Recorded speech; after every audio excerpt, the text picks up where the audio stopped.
അങ്ങനെ സംഗിനെ കാണാനെത്തുന്ന ജൂക്കിയെ കാണുന്ന ലീഹയാണെങ്കിൽ ഇതെന്താ താൻ ഇവിടെ എന്നൊക്കെ ചോദിക്കുമ്പോൾ ഞാൻ ഒരാളെ കാണാൻ വന്നതാണെന്ന് ആദ്യം ഡീസൻ്റ് ആയിട്ടൊക്കെ തന്നെ ജൂക്കി അവിടെ പറയുന്നുണ്ട്. എന്ന ലീഹയാണെങ്കിൽ പിന്നീട് ഇവിടെ ഓരോന്ന് കുത്തിയൊക്കെ പറയുന്നുണ്ട് കേട്ടോ.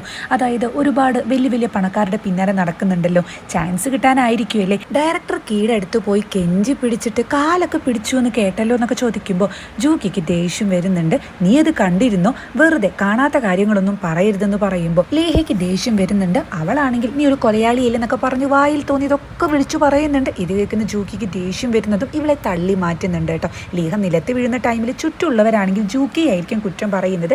ഇത് കണ്ടിട്ട് സംഘം അങ്ങോട്ട് വരുന്നതും സംഗിനെ കാണുന്ന ലീഹയാണെങ്കിൽ കുറച്ചുകൂടി കൂടുതൽ ആക്ഷൻസ് ഒക്കെ ഇടുന്നുണ്ട്, വയ്യ എന്ന് പറഞ്ഞിട്ട്. ജൂക്കിയാണെങ്കിൽ സോറി പറയാൻ ലീഹയോട് അവിടെ പറയുന്ന ടൈമിൽ അങ്ങോട്ട് വരുന്ന സംഘാണെങ്കിൽ നീ എന്തേ കാണിക്കുന്നതെന്ന് പറഞ്ഞിട്ട് ലീഹയാണ് ഹെൽപ്പ് ചെയ്യുന്നത്. അതുപോലെ ചുറ്റുള്ള ആളുകളെ ഒന്നും നീ ശ്രദ്ധിക്കുന്നില്ലേ എന്ന് പറഞ്ഞിട്ട് ജൂക്കിനെ ഷൗട്ട് ചെയ്ത് സംസാരിക്കുന്നുണ്ട്. ഇത് കേൾക്കുന്ന ജൂക്കിക്ക് വിഷമമാവുന്നതും ഇവൾ അവിടെ നിന്ന് പോകുന്നുണ്ട്. സംഘാണെങ്കിലോ നിനക്ക് ദേഷ്യം തോന്നുമെന്ന് എനിക്കറിയാം, പക്ഷെ അത് എൻ്റെ ഹോട്ടലാണ്, അവിടെ വെച്ചിട്ട് ഞാൻ എന്ത് ചെയ്താലും അല്ലെങ്കിൽ ഞാൻ എന്ത് കാര്യം പറഞ്ഞാലും അവിടെ ചുറ്റുള്ള ആളുകൾ അത് ശ്രദ്ധിക്കും, അത് എനിക്ക് തന്നെ പ്രശ്നമായിട്ട് വരും, നിനക്ക് കുറച്ചുകൂടി മാന്യമായിട്ട് പെരുമാറിക്കൂടി എന്ന് ചോദിക്കുമ്പോൾ ഇത് കേൾക്കുന്ന ജൂക്കിക്കാകെ ദേഷ്യമാണ് വരുന്നത്. ആ ടൈമിൽ മാന്യമായിട്ട് പെരുമാറാനല്ല, പകരം ലീഹ പറഞ്ഞത് തെറ്റാണെന്ന് എനിക്ക് അവൾക്ക് കാണിച്ചു കൊടുക്കണമായിരുന്നു. അങ്ങനെ ചെയ്തിട്ടില്ലെങ്കിൽ അവിടെ കൂടെ നിന്ന് എല്ലാവരും എൻ്റെ ഭാഗത്താണ് തെറ്റെന്ന് വിചാരിക്കും.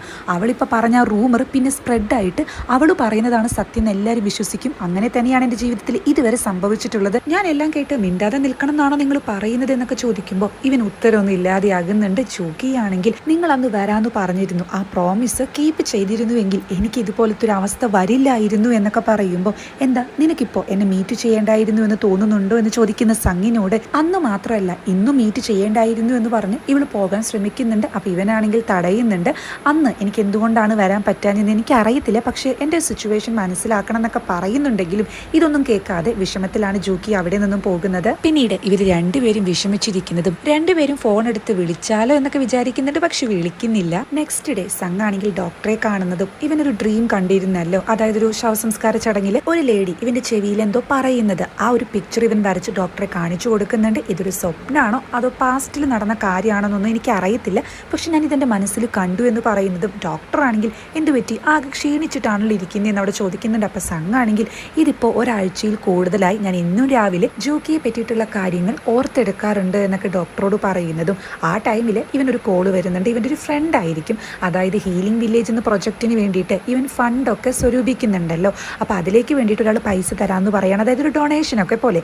അപ്പോൾ ഇവനാണെങ്കിൽ ഇത് എന്ത് പറ്റി നീ ഇങ്ങനത്തെ കാര്യത്തിലൊന്നും ഇനീഷ്യേറ്റ് ചെയ്യാത്തതാണല്ലോ എന്ന് സംഘ് ചോദിക്കുമ്പോൾ ഫ്രണ്ടായി പോയില്ലേ, മാത്രമല്ല ഇതുവഴി എൻ്റെ അച്ഛൻ്റെ പേരൊക്കെ ഒന്ന് ഹൈ എത്തുകയാണെങ്കിൽ അതങ്ങ് എത്തിക്കോട്ടെ എന്ന് പറയുന്നതും നമുക്ക് ഒന്ന് പേഴ്സണലായിട്ട് മീറ്റ് ചെയ്യണമെന്ന് ഈ ഫ്രണ്ട് അവിടെ സംഗിനോട് പറയുന്നുണ്ട്. ആ സീൻ അവിടെ കട്ട് ചെയ്ത് CEO നമ്മുടെ ജൂക്കിക്ക് ഒരു സ്ക്രിപ്റ്റ് കൊടുക്കുന്നുണ്ട്. ഈ ആഴ്ചയ്ക്കുള്ളിൽ ഇതൊക്കെ ഒന്ന് പഠിക്കണം എന്ന് പറയുന്ന ടൈമിലാണ് അങ്ങോട്ട് കിജുൻ വരുന്നതും ഈ വീക്കെൻഡിൽ ഓടുബോൾ എന്ന് പറഞ്ഞിട്ട് ഞങ്ങൾക്കൊരു ഫ്രണ്ട്സിന്റെ ഗ്യാതറിങ് നടക്കുന്നുണ്ട്, അവിടേക്ക് ഞാൻ പോകുന്നുണ്ട്, അപ്പൊ എൻ്റെ കമ്പാനിയനായിട്ട് ജൂക്കിയും വരണം, ഇതാ തനിക്കുള്ള ഡ്രസ്സൊക്കെ ഇതിൽ സെറ്റാണെന്ന് പറയുമ്പോൾ ഇവൾക്ക് തീരെ താല്പര്യം ഉണ്ടായിരിക്കില്ല.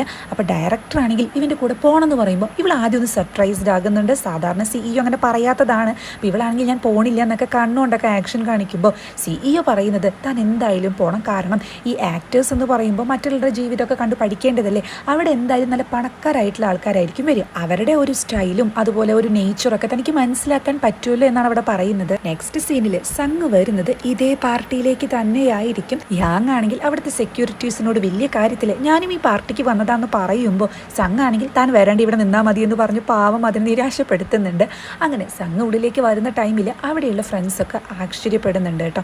സംഭവം എന്താണെന്ന് വെച്ചാൽ സംഘിനെ നേരത്തെ വിളിച്ച ഫ്രണ്ട് ഇവിടെ വെച്ച് മീറ്റ് ചെയ്യാൻ പറഞ്ഞതുകൊണ്ടാണ് ഇവൻ ഇങ്ങോട്ട് വന്നിട്ടുള്ളത്. സംഘിൻ്റെയും ഫ്രണ്ട്സ് ഇവിടെയൊക്കെ ഉണ്ട്. അപ്പോൾ ഒരു ഫ്രണ്ട് ആണെങ്കിൽ താൻ ഇവിടെ വരില്ല എന്നാണല്ലോ കിജുൻ പറഞ്ഞത്, കിജുൻ നുണ പറഞ്ഞതാണല്ലേ എന്ന് ചോദിക്കുമ്പോൾ അവൻ നുണ പറഞ്ഞതൊന്നുമല്ല, ഞാൻ 10 മിനിറ്റിനുള്ളിൽ ഇവിടെ നിന്നും പോകുക എന്നൊക്കെ പറയുന്നുണ്ട്. അപ്പം അങ്ങോട്ട് വരുന്ന മറ്റൊരു ലേഡിയാണെങ്കിൽ ഇന്ന് എൻ്റെ കമ്പാനിയനാകാൻ പറ്റുമോ എന്ന് ചോദിക്കുമ്പോൾ എനിക്ക് തീരെ താല്പര്യമില്ല, ഞാൻ ഉടനെ തന്നെ ഇവിടെ നിന്ന് പോകുന്നൊക്കെയാണ് സംഘ് പറയുന്നത്. സംഘാണെങ്കിലോ ഞാൻ സോക്കിനെ അന്വേഷിച്ചു വന്നത്, അവനെ കണ്ടോ എന്ന് ചോദിക്കുമ്പോൾ ഈ ഫ്രണ്ട് പറയുന്നുണ്ട് ഇവിടെ എവിടെയൊക്കെ ഉണ്ടായിരുന്നു എന്ന്. സംഘാണെങ്കിൽ പിന്നീട് ആളെ അന്വേഷിച്ച് അവിടെയൊക്കെ നടക്കുന്നുണ്ട്. ഇതേ ടൈമിൽ അങ്ങോട്ട് കിജുനും ജൂക്കിയും കൂടി വരുന്നതും കിജുനാണെങ്കിൽ കുറെ കാലമായി ഞാൻ ഈ ഒരു പരിപാടിക്ക് വന്നിട്ടുള്ളതെന്ന് പറയുമ്പോൾ ജൂക്കിയാണെങ്കിലോ ഈ ഒരു പരിപാടിക്ക് സംഘ് വരൂ എന്നോട് ചോദിക്കുന്നുണ്ട്. അപ്പോൾ കിജുനാണെങ്കിൽ അതെന്തായാലും ഇല്ല, മുന്നേ തന്നെ ഈ പരിപാടിക്ക് വന്നിട്ട് ചേട്ടൻ അത്ര നല്ലൊരു ഇൻസിഡന്റ് ഒന്നും ഉണ്ടായിട്ടില്ല, അതുകൊണ്ട് തന്നെ ചേട്ടൻ ഈ പരിപാടി തീരെ ഇഷ്ടമല്ല എന്ന് പറയുന്നതും അങ്ങനെ ഇവൻ അവിടെ ഇവൻ്റെ ഫ്രണ്ട്സിനെ ഇവളെ പരിചയപ്പെടുത്തി കൊടുക്കുന്നുണ്ട്. അപ്പം നേരത്തെ സംഘിനോട് സംസാരിച്ച ആ റെഡ് ഗൗൺ ഇട്ട് പെൺകുട്ടിയാണെങ്കിൽ ഇവളെ കാണുമ്പോൾ ദേഷ്യത്തിൽ മുഖം തിരിച്ച് അവിടെ നിന്ന് പോകുന്നുണ്ട്. ഇത് കാണുന്ന ജൂക്കിയാണെങ്കിൽ ഞാൻ ഇങ്ങോട്ട് വരേണ്ടായിരുന്നു എന്ന് പറയുമ്പോൾ കിജുവിനാണെങ്കിൽ ഓ അതൊന്നുമല്ല സംഭവം, ആ ലേഡി ഈ പാർട്ടിക്ക് എന്നെ കമ്പാനിയനായിട്ട് വിളിച്ചിട്ടുണ്ടായിരുന്നു, പക്ഷെ ഞാൻ പോയില്ലല്ലോ, തൻ്റെ കൂടെയല്ലേ വന്നത്, അതിൻ്റെ ഒരു ചെറിയ ഇഷ്യൂ ആയിരിക്കുമെന്ന് ഇവൻ പറയുന്നതും പിന്നീട് കുറേ ഫ്രണ്ട്സ് വരുന്ന ടൈമിൽ ഇവൻ അവരോട് സംസാരിക്കുന്നുണ്ട്. അപ്പോൾ ജൂക്കിയാണെങ്കിൽ ഒറ്റപ്പെടുന്നത് പോലെ തോന്നിയിട്ട് അവിടെ നിന്ന് നൈസായിട്ട് സ്കൂട്ട് ആവാൻ നോക്കുന്നതും ഇത് കാണുന്ന ആ റെഡ് ഗൗൺ ലേഡിയാണെങ്കിൽ ജൂക്കി എന്തിന് ഇങ്ങോട്ട് വന്നത്, ഇതൊന്നും വിശ്വസിക്കാനേ കഴിയുന്നില്ല എന്ന് പറയുമ്പോൾ നേരത്തെ സംഗിനെ വിളിച്ച മീറ്റ് ചെയ്യാന്ന് പറഞ്ഞ ഫ്രണ്ടിലെ സോക്ക് അവനാണെങ്കിൽ ഈ ജൂക്കി ഉണ്ടല്ലോ ഇപ്പം ഏതോ ഒരു പണക്കാരനായ പയ്യൻ്റെ പിന്നാലെ നടത്തുന്നൊക്കെ റൂമേഴ്സ് കേൾക്കുന്നതെന്ന് പറയുമ്പോൾ ഈ റെഡ് ഗേൾ ആണെങ്കിൽ ആഹാ അതാരാ എന്നവിടെ ചോദിക്കുന്നുണ്ട്. അപ്പം സോക്കാണെങ്കിൽ അത് പെട്ടെന്ന് അങ്ങ് പറഞ്ഞു കഴിഞ്ഞ് സർപ്രൈസ് പോവത്തില്ലേ, എന്തായാലും ഇപ്പം തന്നെ കാണാമെന്ന് പറയുന്നതും ഇവളുടെ പിന്നാലെ അങ്ങ് പോകുന്നുണ്ട്. ജൂക്കി ആണെങ്കിലോ എത്തുന്നത് അവിടുത്തെ റൂഫിലായിരിക്കും. അപ്പോൾ ഇവളുടെ കാല് നന്നായി വേദനിക്കുന്നത് കൊണ്ട് തന്നെ ഇവൾ ഹീൽസൊക്കെ ഊരി അവിടെ ഇങ്ങനെ നടക്കുന്നതും സോക്കിനെ അന്വേഷിച്ചെത്തുന്ന സംഗ് കാണുന്നതോ നമ്മുടെ ജൂക്കിയായിരിക്കും. ഇവളെ കാണുമ്പോൾ ശരിക്കും ഷോക്കാകുന്നുണ്ട്. നീ എന്താ ഇവിടെ എന്ന് ചോദിക്കുമ്പോൾ ഇവളാണെങ്കിൽ എന്നെ ഇൻവൈറ്റ് ചെയ്തിട്ട് വന്നതാണ്, എന്തായാലും ഞാൻ മര്യാദ തന്നെ കാണിക്കേണ്ടേ എന്ന് പറയുന്നുണ്ട് കേട്ടോ. അതായത് നേരത്തെ ഇവൻ മര്യാദ ഇല്ല എന്ന് പറഞ്ഞല്ലോ, അതുകൊണ്ടാണ് ഇവളിങ്ങനെ പറയുന്നത്. അപ്പോൾ ഇത് കേൾക്കുന്ന സംഗാണെങ്കിൽ നിനക്കെന്താ ഭ്രാന്തുണ്ടോ ഇതുപോലത്തെ ഒരു പരിപാടിക്ക് വരാനെന്ന് ചോദിക്കുമ്പോൾ അതെന്താ ഇതുപോലത്തെ പരിപാടിക്ക് എനിക്ക് വന്നൂടെ എന്നാണ് ജൂക്കി തിരിച്ച് ചോദിക്കുന്നത്. അപ്പോൾ സംഗാണെങ്കിൽ ഈ ഓടുബോൾ എന്ന് പറയുന്ന ഈ ഫ്രണ്ട്സ് ഗ്യാതറിങ്ങിൻ്റെ കോൺസെപ്റ്റ് എന്താണെന്ന് നിനക്കറിയോ, നിനക്ക് ഏതെങ്കിലും പണക്കാരനായ പയ്യനുമായിട്ട് റിലേഷൻഷിപ്പിലാവാൻ ഇത്രയും താല്പര്യമുണ്ടോയെന്ന് ചോദിക്കുമ്പോൾ ഇവൾക്കൊന്നും മനസ്സിലാകുന്നില്ല. സംഗാണെങ്കിലോ അങ്ങോട്ട് വരുന്ന സോക്കിനെ കാണുമ്പോൾ ഇവളുടെ കൈയും പിടിച്ച് വലിച്ച് മാറി നിൽക്കുന്നുണ്ട് കേട്ടോ. അപ്പോൾ ജൂക്കിയാണെങ്കിൽ നമ്മൾ എന്തിനിങ്ങനെ ഒളിച്ചു നിൽക്കുന്നത്, നമ്മളൊരു തെറ്റും ചെയ്തിട്ടില്ലല്ലോ എന്ന് സംഗിനോട് ചോദിക്കുമ്പോൾ സംഗാണെങ്കിൽ തെറ്റൊന്നും ചെയ്യാത്തത് കൊണ്ട് തന്നെ എങ്ങനെ ഒളിച്ചു നിൽക്കുന്നത്, ആരെങ്കിലും കണ്ടാൽ നന്നായിട്ട് തെറ്റിദ്ധരിക്കാൻ സാധ്യതയുണ്ട്, അതുകൊണ്ടാണെന്ന് ഇവൻ പറയുന്നതും പിന്നീട് അല്ല നീ എന്താ ഈ ഹീൽസ് ഇങ്ങനെ കയ്യിൽ പിടിച്ചിരിക്കുന്നതെന്ന് ചോദിക്കുമ്പോൾ കുറേ കാലമായാലും ഇത്രയ്ക്കും വലിയ ഹീൽസൊക്കെ ഇട്ടിട്ടുള്ളത്, അതുകൊണ്ട് കാല് നന്നായി വേദനിച്ചു എന്നാണ് ജൂക്കി പറയുന്നത്. അപ്പോൾ സംഗാണെങ്കിൽ പിന്നെ എന്തിനാ ഇത്രയും കഷ്ടപ്പെട്ടിട്ട് ഇതൊക്കെ ഇട്ടേന്ന് പറഞ്ഞ് ഇവളെയും അങ്ങ് എടുത്തുകൊണ്ട് പോകുന്നുണ്ട് കേട്ടോ. അപ്പോൾ ഇവളാണെങ്കിൽ ആകെ ബഹളമൊക്കെ വെക്കുന്നുണ്ട്. ഇവനാണെങ്കിലോ പിന്നീട് ഹീൽസൊക്കെ ഇട്ട് കൊടുക്കുന്ന ടൈമിൽ ഇവൾക്ക് ഓർമ്മ വരുന്നത് ചൈനയിലുണ്ടായ ആ ഒരു ഇൻസിഡന്റ് ആയിരിക്കും. ഇവളാണെങ്കിൽ എനിക്കെന്തോ അസ്വസ്ഥത തോന്നുന്നു എന്ന് പറഞ്ഞ് അവിടെ നിന്നും പോകാൻ ശ്രമിക്കുമ്പോൾ സംഗാണെങ്കിൽ താൻ കാരണം എല്ലാ ദിവസവും അസ്വസ്ഥനായിക്കൊണ്ടിരിക്കുന്നത് ഞാനാണെന്ന് അവിടെ പറയുന്നുണ്ട്. ഇത് കേൾക്കുന്ന ജൂക്കിയാണെങ്കിൽ അല്ലെങ്കിൽ തന്നെ ഞാൻ എന്ത് ചെയ്തു എന്ന് തിരിച്ചു ചോദിക്കുമ്പോൾ സംഗാണെങ്കിൽ നമുക്ക് ഡേറ്റ് ചെയ്താലോ ജസ്റ്റ് ഒരു സീസൺ വരെ, അതായത് അടുത്ത വിന്റർ വരെ എന്ന് ഇവളോട് ചോദിക്കുന്നതും ഇവളാണെങ്കിൽ വിന്റർ കഴിഞ്ഞാൽ അപ്പോൾ നിങ്ങൾ എന്ത് ചെയ്യുമെന്ന് തിരിച്ച് അവിടെ ചോദിക്കുന്നുണ്ട്. വിന്റർ കഴിഞ്ഞാൽ പിന്നെയുള്ള അടുത്ത 4 സീസണിലും തന്നെ ഞാൻ ഡേറ്റ് ചെയ്യണമെന്ന് ഞാൻ തീരുമാനിക്കുമെന്നും ഇവൻ പറയുന്നത് കേട്ട് ഇവൾക്കതത്ര ഇഷ്ടമാകുന്നില്ല. നിങ്ങൾ എന്ത് സെൽഫിഷ് ആയിട്ടുള്ള ആളാണ്, ഒരു സീസണിൽ പ്രേമിക്കാം അത് കഴിഞ്ഞിട്ട് പിന്നെ നോക്കാന്നൊക്കെ പറയുന്നത് എവിടുത്തെ മര്യാദയാണെന്നൊക്കെ ഇവൾ ചോദിക്കുന്നുണ്ട്. അപ്പം ഇവനാണെങ്കിൽ ഡേറ്റ് ചെയ്തതിന് ശേഷം എനിക്ക് തന്നെ ഹാൻഡിൽ ചെയ്യാൻ പറ്റുമെന്ന് അറിയണം, അതിന് വേണ്ടിയിട്ടാണെന്നൊക്കെ പറയുമ്പോൾ താൻ എന്നെ കഷ്ടപ്പെട്ട് ഹാൻഡിൽ ചെയ്യേണ്ട ആവശ്യമൊന്നുമില്ല, മറ്റുള്ളവരുടെ ഇമോഷൻസ് ഒക്കെ വെച്ച് കളിക്കാൻ നിൽക്കരുത്. ഇതൊക്കെ കേട്ടിട്ട് വേറെ പെൺകുട്ടികൾ വീണിട്ടുണ്ടായിരിക്കും, പക്ഷേ അവരൊന്നും ശരിക്കും തന്നെ സ്നേഹിച്ചിട്ട് പോലും ഉണ്ടായിരിക്കില്ല എന്നൊക്കെ പറഞ്ഞ് ഇവൾ അവിടെ നിന്ന് പോകാൻ നോക്കുമ്പോൾ ഇവനാണെങ്കിൽ ഇവളെ തടയുന്നുണ്ടെന്ന് മാത്രമല്ല അവിടെ പറയുന്നുണ്ട്, എൻ്റെ കാഴ്ചപ്പാടിൽ താൻ സാധാരണ ഒരു പെൺകുട്ടിയല്ല, ശരിക്കും ഞാൻ ഡേറ്റ് ചെയ്യേണ്ടത് നിന്നെ തന്നെയാണ്, അത് മാത്രമല്ല അങ്ങനെ എനിക്ക് സർവൈവ് ചെയ്യാൻ പറ്റുമെന്ന് പറയുമ്പോൾ ഇവൻ ഉദ്ദേശിക്കുന്നത് ഇവൻ്റെ ഈ രോഗത്തെ പറ്റിയും ഇവളെ തന്നെയാണല്ലോ ഇങ്ങനെ ഓർക്കുന്നത് അതിനെയൊക്കെ പറ്റിയിട്ടായിരിക്കും. പക്ഷേ ഇതൊന്നും കേൾക്കുമ്പോൾ ജൂക്കിക്ക് മനസ്സിലാവില്ലല്ലോ, അതുകൊണ്ട് തന്നെ സർവൈവ് ചെയ്യും, നിങ്ങൾ എന്തേ ഉദ്ദേശിക്കുന്നത്, പ്രേമിക്കുന്നതും സർവൈവ് ചെയ്യുന്നതിനെ പറ്റിയിട്ട് എന്ത് ബന്ധമുള്ളത്, കഷ്ടപ്പെട്ടിട്ട് സമ്പാദിച്ച് വീട്ടുകാരനെ ഒരു പട്ടിണി ഇല്ലാതെ നോക്കുന്നതാണ് ഈ സർവൈവ് ചെയ്യാന്നൊക്കെ പറയുന്നത്, അതാണ് ഇപ്പോൾ ഞാൻ ചെയ്തുകൊണ്ടിരിക്കുന്നത്, അതും ഈ ഡേറ്റിംഗ് ആയിട്ട് ഒരു ബന്ധമില്ലെന്ന് മാത്രമല്ല നിങ്ങൾക്ക് സർവൈവ് ചെയ്യാനുള്ള ഒരു കളിപ്പാട്ടാണോ ഞാൻ എന്നൊക്കെ ചോദിച്ചിട്ട് ഇവള് ദേഷ്യത്തിൽ അവിടെ നിന്നും പോകുന്നുണ്ട്. പിന്നീട് കാണിക്കുന്നത് ഈ പരിപാടിയിലേക്ക് ലീഹ വരുന്നതും ലീഹയെ കാണുന്ന കിജുനാണെങ്കിൽ ആ ഫറോ ഇതെന്താ ഇവിടെ എന്ന് ചോദിക്കുന്നുണ്ട് കേട്ടോ കളിയാക്കിയിട്ട്. അപ്പോൾ ഇവളാണെങ്കിലും ഇത് തന്നെയാണ് തിരിച്ചും ചോദിക്കുന്നത്. അതുപോലെ സോക്കിനെ കണ്ടോ എന്ന് ചോദിക്കുന്നുണ്ട്, അതായത് സംഗ് കാണാൻ പറഞ്ഞ ഫ്രണ്ടിനെയാണ് ഇവള് ചോദിക്കുന്നത്. കിജുനാണെങ്കിലോ ആളെന്തോ ഒരു വൈൻ എടുക്കാൻ അങ്ങോട്ട് പോയിട്ടുണ്ടെന്ന് പറയുമ്പോൾ എന്നെ അങ്ങോട്ട് കൊണ്ടുപോകുന്നു പറഞ്ഞിട്ട് ഇവൾ ഇവനെ പിടിച്ചങ്ങ് തള്ളുന്നുണ്ട്. അപ്പോൾ ഇവനാണെങ്കിൽ ചോദിക്കുന്നുണ്ട് ഞാൻ എന്തിനു നിന്നെ കൊണ്ടുപോകണം എന്നൊക്കെ.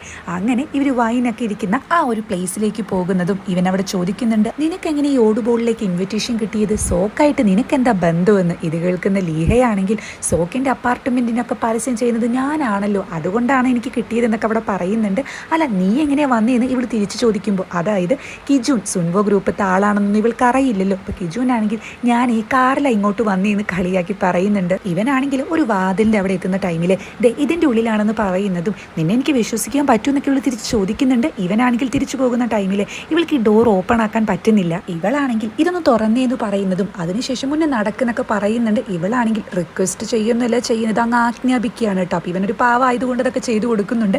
അങ്ങനെ ഇവർ വൈൻ ഹാളിൽ കിടക്കുന്നതും ഇവിടെ നല്ല ഡാർക്ക് ആണല്ലോ എന്ന് ലീഹ ചോദിക്കുന്നുണ്ട്. അല്ല, സോക്കിനെ ഇവിടെ കാണാനില്ലല്ലോ, താനല്ലേ പറഞ്ഞത് സോക്ക് ഇവിടെ ഉണ്ടാകുമെന്ന്. എന്താ താൻ കള്ളം പറഞ്ഞതാണോ അതോ മനഃപൂർവ്വം എന്നെ ഇങ്ങോട്ട് കൂട്ടിക്കൊണ്ടു വന്നതാണോ? തൻ്റെ ഉദ്ദേശമൊന്നും എൻ്റെ അടുത്ത് നടക്കത്തില്ല, ഞാൻ ലീഹയാണെന്ന് പറയുമ്പോൾ കിജുവിനാണെങ്കിൽ ആഹാ ഞാൻ ഈ കിജുന ഫേമസ് ആയിട്ടുള്ള ആക്ടർ, പിന്നെ എനിക്ക് നിന്നെയൊന്നും ഇഷ്ടമില്ലാന്ന് ഇവൻ അവിടെ പറയുന്നുണ്ട്. ഇവളാണെങ്കിൽ തിരിച്ചു പോകുന്ന ടൈമിൽ ആ ഡോർ ഓപ്പൺ ആക്കാൻ കഴിയുന്നില്ല, ഇത് തുറക്കാൻ പറ്റുന്നില്ല എന്ന് ഇവള് പറയുമ്പോൾ, അല്ല ഈ വാതിൽ തുറക്കാൻ പറ്റാത്തത് എപ്പോഴും നിനക്ക് മാത്രമാണോ അതോ നീ അഭിനയിക്കുകയാണോ ഞാൻ തുറക്കാൻ വേണ്ടിയിട്ട്? നിനക്ക് എന്നോട് വല്ല ക്രഷൊക്കെ ഉണ്ടെങ്കിൽ അതൊന്നും നടക്കത്തില്ല മോളെ, എനിക്ക് ജൂക്കിയാണ് ഇഷ്ടം എന്ന് പറയുമ്പോൾ ഇതിലേക്ക് എന്തിനു ജൂക്കിയെ വലിച്ചിടുന്നത്? അല്ലെങ്കിൽ തന്നെ നിന്നോട് ഇഷ്ടം തോന്നാൻ എനിക്ക് എന്താ വല്ല ഭ്രാന്തുണ്ടോ? നീ ശരിക്കും ഒരു നട്ടുപോയ ആളാന്നൊക്കെ പറയുമ്പോൾ, എന്നാ ശരി നീ ഇവിടെ ഇരിക്കും ഞാൻ പോവാന്നൊക്കെ പറഞ്ഞ് ഇവൻ വലിയ സ്റ്റൈലായിട്ട് ഡോർ തുറക്കാൻ നോക്കുന്നുണ്ട്. അപ്പോഴാണ് ഇവനും കാര്യം മനസ്സിലാക്കുന്നത് ഡോർ ലോക്കായി പോയിട്ടുണ്ടായിരിക്കും. ഇതേ ടൈമിൽ ജൂക്കിയുടെ അടുത്തേക്ക് വരുന്ന സോക്കാണെങ്കിൽ നൈസായിട്ട് ഇവളെ അങ്ങ് ടച്ച് ചെയ്യുന്നുണ്ടെന്ന് ഇവൾക്ക് അത് ഇഷ്ടമാകുന്നില്ല. അപ്പോൾ ഇയാളാണെങ്കിൽ അല്ല ഡ്രസ്സിൽ എന്തോ പറ്റി പിടിച്ചിട്ടുണ്ടായിരുന്നു, എന്നെ മനസ്സിലായില്ലേ എന്ന് ചോദിക്കുമ്പോൾ ഇല്ല എന്ന് പറയുന്ന ജൂക്കിയോട്, മുന്നേ അതായത് 3 വർഷങ്ങളൊക്കെ മുന്നേ നിങ്ങൾ ഫേമസ് ആയി നിൽക്കുന്ന ടൈമിൽ എൻ്റെ അപ്പാർട്ട്മെൻറ്റിന് വേണ്ടിയിട്ട് പരസ്യമൊക്കെ ചെയ്തിരുന്നു. നിങ്ങൾ ആ മർഡർ കേസിൽ ആകെ പ്രശ്നമായ ടൈമിൽ ഞങ്ങൾക്ക് ഒരുപാട് നഷ്ടമൊക്കെ വന്നിട്ടുണ്ടായിരുന്നു, പക്ഷെ ഞങ്ങൾ നിങ്ങൾക്കെതിരെ കേസൊന്നും കൊടുത്തില്ല കേട്ടോ. ഞാൻ അത്രയും നല്ല കാര്യമല്ലേ ചെയ്തത്, അപ്പോൾ നമുക്കിന്ന് എങ്ങനെയാ ഒന്ന് കറങ്ങാനൊക്കെ പോയാലോ? അല്ല അന്ന് ഞാൻ കേസിൽ നിന്ന് രക്ഷപ്പെടുത്തിയെന്ന് ഇങ്ങനെയൊക്കെ എനിക്ക് തിരിച്ച് ചെയ്യേണ്ടതെന്നൊക്കെ പറഞ്ഞ് ഇയാൾ പൊട്ട രീതിയിലൊക്കെ ഇവളെ സമീപിക്കുന്ന ടൈമിൽ ഇവളാണെങ്കിൽ ദേഷ്യത്തിൽ അവിടെ നിന്നും പോകുന്നുണ്ട്. അത് ഇയാൾക്ക് ഇത്തിരി ചളുപ്പ് ഉണ്ടാക്കുന്നുണ്ട്. ഇതേ ടൈമിൽ സംഗിനെ കാണുന്ന സോക്കാണെങ്കിൽ താനിത് ആരെയാ നോക്കുന്നത്, എന്തായാലും ഇവിടെ വരുമെന്ന് ഞാൻ തീരെ വിചാരിച്ചില്ല എന്നൊക്കെ പറയുമ്പോൾ, താനല്ലേ ഇങ്ങോട്ട് വരാൻ പറഞ്ഞത്, നമുക്ക് കാര്യങ്ങളൊക്കെ പറഞ്ഞിട്ട് പെട്ടെന്ന് തന്നെ എനിക്ക് പോകേണ്ട ആവശ്യമുണ്ടെന്ന് പറയുന്ന സംഗിനോട്, താനൊന്ന് നിൽക്കുന്നേ, വേൾഡിലെ തന്നെ ടോപ്പ് ന്യൂറോ സയന്റിസ്റ്റ്, അത് മാത്രമല്ല ബിസിനസ്സിലൊക്കെ സൂപ്പറായ താൻ ഈ ഓടുബോൾ പാർട്ടിക്ക് വരാറ് പോലും ഇല്ല, ഇങ്ങനെ വരണമെന്നുണ്ടെങ്കിൽ ഒരു ബിസിനസിന്റെ കാര്യമൊക്കെ പറഞ്ഞ് വിളിക്കേണ്ട ആവശ്യമുണ്ടോ എന്നൊക്കെ ചോദിക്കുമ്പോൾ, സംഘാണെങ്കിൽ താൻ എന്താ കളിയാക്കാൻ വേണ്ടി വിളിച്ചതാണോ എന്നൊക്കെ അവിടെ ചോദിക്കുന്നുണ്ട്. അപ്പൊ സോക്കാണെങ്കിൽ അതിനൊന്നും വിളിച്ചതല്ല, കാര്യമായിട്ട് തന്നെ പറഞ്ഞതാ, എൻ്റെ ഫാമിലി ഡൊണേഷൻ പരിപാടിയിൽ കുറച്ച് ഇൻവോൾവ്ഡ് ആവുന്നുണ്ട്, അപ്പോൾ തൻ്റെ ആ ഒരു പ്രൊജക്റ്റിന് വേണ്ടിയിട്ട് അടുത്ത 10 വർഷത്തേക്ക് ഓരോ വർഷവും 10 ബില്യൺ വെച്ച് തരാമെന്നൊക്കെ പറയുമ്പോൾ അതൊരു നല്ല ഓഫർ ആയതുകൊണ്ട് തന്നെ സംഗിന് വളരെ ഇഷ്ടപ്പെടുന്നുണ്ട്. അപ്പോൾ എങ്ങനെ ഈ വാക്കുകൊണ്ട് പറഞ്ഞാൽ മാത്രം മതിയോ, ഒരു എഗ്രിമെന്റ് എഴുതി ഒപ്പിടേണ്ടേ എന്ന് സംഘം അവിടെ ചോദിക്കുന്നതും, അതിനെന്താ ഈ പാർട്ടി കഴിയുന്നത് വരെ താനൊന്ന് ക്ഷമിക്ക്, നമുക്ക് എന്തായാലും ചെയ്യാന്നൊക്കെ പറഞ്ഞിട്ട് ഇങ്ങനെ ഡ്രിങ്ക്സ് ഒക്കെ എടുത്ത് സോക്ക് കൊടുക്കുന്നുണ്ട്. ആ ടൈമിലാണ് സോക്ക് അവിടെ ജൂക്കിയെ കാണുന്നതും ഉടനെ തന്നെ എടാ നീ ഒരു 5 മിനിറ്റ് ഇവിടെ നിൽക്കുന്നു പറഞ്ഞ് ആള് സ്റ്റേജിലേക്ക് കയറുന്നുണ്ട്. എല്ലാവരെയും ഇൻവൈറ്റ് ചെയ്യുന്ന സോക്കാണെങ്കിൽ ഒരുപാട് കാലങ്ങൾക്ക് ശേഷം അങ്ങോട്ട് വന്ന സംഗിനെയും ഇൻവൈറ്റ് ചെയ്യുന്നുണ്ട്. അതുപോലെ ഒരു 10 ബില്യന്റെ ചെക്ക് എടുക്കുന്നുണ്ട് കേട്ടോ. ഇവിടെ വന്നിരിക്കുന്ന എല്ലാവരുടെയും ഈ ഒരു 3 വർഷത്തെ ഒരു ബാഡ് ലക്ക് മാറ്റാൻ വേണ്ടിയിട്ട് ഒരു സൂത്രം ഞാൻ ഒപ്പിക്കുന്നുണ്ട്, സിമ്പിൾ ആയിട്ടുള്ള കാര്യമാണെന്ന് പറഞ്ഞ് ഈ ചെക്ക് അയാൾ കത്തിക്കുന്നതും അതിനുശേഷം വൈൻ ഗ്ലാസ്സിൽ ഇതിന്റെ ചാരം ഇടുന്നുണ്ട് കേട്ടോ. അതായത് ജൂക്കിയെ പറ്റി കളിയാക്കിയാണ് ഇവിടെ ഉദ്ദേശിക്കുന്നത്. അതിനുശേഷം സോക്ക് അവിടെ പറയുന്നുണ്ട്, ഇത് കുടിച്ചു കഴിഞ്ഞാൽ നമ്മുടെ അടുത്ത 3 വർഷത്തെ എല്ലാ ബാഡ് ലക്കും അവസാനിക്കും, നിങ്ങൾക്ക് എല്ലാവർക്കും വേണ്ടിയിട്ടാണ് ഞാൻ ഇത് ചെയ്യുന്നത്, ഇത് ആരാ പറഞ്ഞു തന്നേന്ന് അറിയോ, വേറെ ആരുമല്ല, ദേ അവിടെ നിൽക്കുന്ന ജൂക്കിയാണെന്ന് പറയുമ്പോൾ എല്ലാവരും ജൂക്കിയെ ശ്രദ്ധിക്കുന്നുണ്ട്, സംഘ് ഉൾപ്പെടെ. ഇത് ജൂക്കി കുടിക്കുകയാണെങ്കിൽ നമ്മുടെ എല്ലാവരുടെയും അടുത്ത 3 വർഷം അടിപൊളിയായിരിക്കും. പക്ഷെ ഇത് ജൂക്കി വെറുതെ ഒന്നും ചെയ്യണ്ട, ഒന്നില്ലെങ്കിലും നമ്മുടെ കൂടി ബാഡ് ലക്ക് കളയാൻ വേണ്ടി ചെയ്യുന്നതല്ലേ, അതുകൊണ്ട് 100 മില്യൺ തരാന്ന് പറയുമ്പോൾ ചുറ്റുള്ള എല്ലാവരുടെയും കിളി പോകുന്നുണ്ട്. എല്ലാവരും ഇവളെ പ്രോത്സാഹിപ്പിക്കുകയാണ് ചെയ്യുന്നത്. ഇവൾക്കാണെങ്കിൽ നല്ല വിഷമൊക്കെ വരുന്നുണ്ട്. സോക്കാണെങ്കിലോ 100 മില്യൺ പോരെ, എന്നാ ശരി 1 ബില്യൺ തരാന്ന് പറയുമ്പോൾ ചുറ്റുള്ള ആളുകളൊക്കെ തന്നെ ഇവളെ പ്രോത്സാഹിപ്പിക്കുന്നുണ്ട്. ഈ 1 ബില്യൺ വാങ്ങുകയാണെങ്കിൽ നിന്റെ ദാരിദ്ര്യവും എല്ലാ പ്രശ്നങ്ങളും മാറി മറിക്കാം, നിനക്കും നല്ലൊരു ഓഫറാണെന്നൊക്കെ പറഞ്ഞ് ഇവളെ സ്റ്റേജിലേക്ക് ഇൻവൈറ്റ് ചെയ്യുന്ന ടൈമിൽ ഇവൾ അങ്ങോട്ട് പോകുന്നുണ്ട്. ഇത് കാണുന്ന സംഗിനൊന്നും ചെയ്യാൻ കഴിയുന്നില്ലെന്ന് മാത്രമല്ല ഇവന് ശരിക്കും സങ്കടമൊക്കെ വരുന്നുണ്ട്. ജൂക്കി ആണെങ്കിലോ ആ ഗ്ലാസ് സോക്കിന്റെ കയ്യിൽ നിന്നും വാങ്ങുന്നതും അത് കുടിക്കാൻ നോക്കുന്നുണ്ട്. ഇവിടെ വെച്ചിട്ടാണ് എപ്പിസോഡ് അവസാനിക്കുന്നത്.